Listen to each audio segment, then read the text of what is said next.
A number ನ್ಯೂಸ್ಗೆ ಸ್ವಾಗತ. ರೇಷ್ಮೆ ಕೃಷಿ ಮಹಾವಿದ್ಯಾಲಯದಲ್ಲಿ ಪಾರ್ಥೇನಿಯಂ ಅರಿವು ಮೂಡಿಸುವ ಕಾರ್ಯಕ್ರಮ ಹಾಗೂ ಸದ್ಭಾವನಾ ದಿನಾಚರಣೆ.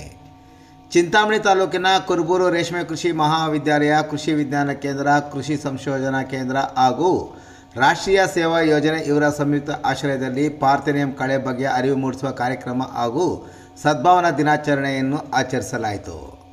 ಇನ್ನು ಕಾರ್ಯಕ್ರಮದಲ್ಲಿ ರೇಷ್ಮೆ ಕೃಷಿ ಮಹಾವಿದ್ಯಾಲಯದ ಮುಖ್ಯಸ್ಥರಾದ ಡಾಕ್ಟರ್ ಪಿ ವೆಂಕಟರಮಣ ಇವರ ಅಧ್ಯಕ್ಷತೆಯನ್ನು ವಹಿಸಿ ಮಾತನಾಡಿ, ದಿವಂಗತ ಮಾಜಿ ಪ್ರಧಾನಿಗಳಾದ ರಾಜೀವ್ ಗಾಂಧಿಯವರ ಜನ್ಮ ದಿನಾಚರಣೆ ಅಂಗವಾಗಿ ಆಚರಿಸುವ ಸದ್ಭಾವನಾ ದಿನಾಚರಣೆ ಇಂದು ಆಚರಣೆ ಮಾಡುತ್ತಿದ್ದು, ದಿವಂಗತರ ಅನೇಕ ಸಾಧನೆಗಳಿಗೆ ಏನೇನು ಕೊಡುಗೆ ಎಂದು ತಿಳಿಸಿ ಎಲ್ಲ ಸಿಬ್ಬಂದಿಗಳು ಹಾಗೂ ವಿದ್ಯಾರ್ಥಿಗಳಿಗೆ ಸದ್ಭಾವನೆಯ ಪ್ರತಿಜ್ಞೆಯನ್ನು ಬೋಧಿಸಿದರು.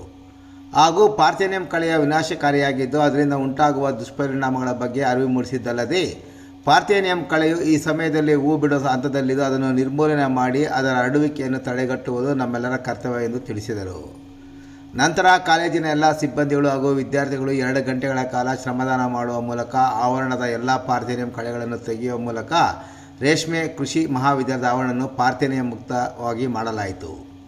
ಇನ್ನು ಕಾರ್ಯಕ್ರಮದಲ್ಲಿ ಕೃಷಿ ಸಂಶೋಧನಾ ಕೇಂದ್ರದ ಸಂಯೋಜಕರು ಹಾಗೂ ರಾಷ್ಟ್ರೀಯ ಸೇವಾ ಯೋಜನೆ ಘಟಕದ ಡಾಕ್ಟರ್ ಸಜೀವ್ ಕ್ಯಾತಪ್ಪನವರ್, ಬೇಸಾಯ ಶಾಸ್ತ್ರ ವಿಭಾಗದ ಸಹಾಯಕ ಪ್ರಾಧ್ಯಾಪಕರು ಹಾಗೂ ರಾಷ್ಟ್ರೀಯ ಸೇವಾ ಯೋಜನೆ ಘಟಕದ ಡಾಕ್ಟರ್ ಅಮೃತ, ಮಣ್ಣು ವಿಜ್ಞಾನ ವಿಭಾಗದ ಸಹಾಯಕ ಪ್ರಾಧ್ಯಾಪಕರಾದ ಡಾಕ್ಟರ್ ನಳಿನ CN, ರೆಡ್ ಕ್ರಾಸ್ ಸಮಸ್ಯೆ ಘಟಕದ ದೇವರಾಜ್, ವಿದ್ಯಾರ್ಥಿ ಕಲ್ಯಾಣ ಸಹ ನಿರ್ದೇಶಕರಾದ ರಾಜಣ್ಣ, ಪರೀಕ್ಷಾ ವಿಭಾಗದ ಮುಖ್ಯಸ್ಥ ರಾಮಕೃಷ್ಣ ನಾಯ್ಕ್, ಬೆಳೆ ಉತ್ಪಾದನಾ ವಿಭಾಗದ ಮುಖ್ಯಸ್ಥರಾದ ಪಾಪಿರೆಡ್ಡಿ, ಬೆಳೆ ಸಂರಕ್ಷಣಾ ವಿಭಾಗದ ಮೋಹಿತ್ ಕುಮಾರ್ ಸೇರಿದಂತೆ ಮತ್ತಿತರರು ಭಾಗವಹಿಸಿದ್ದರು.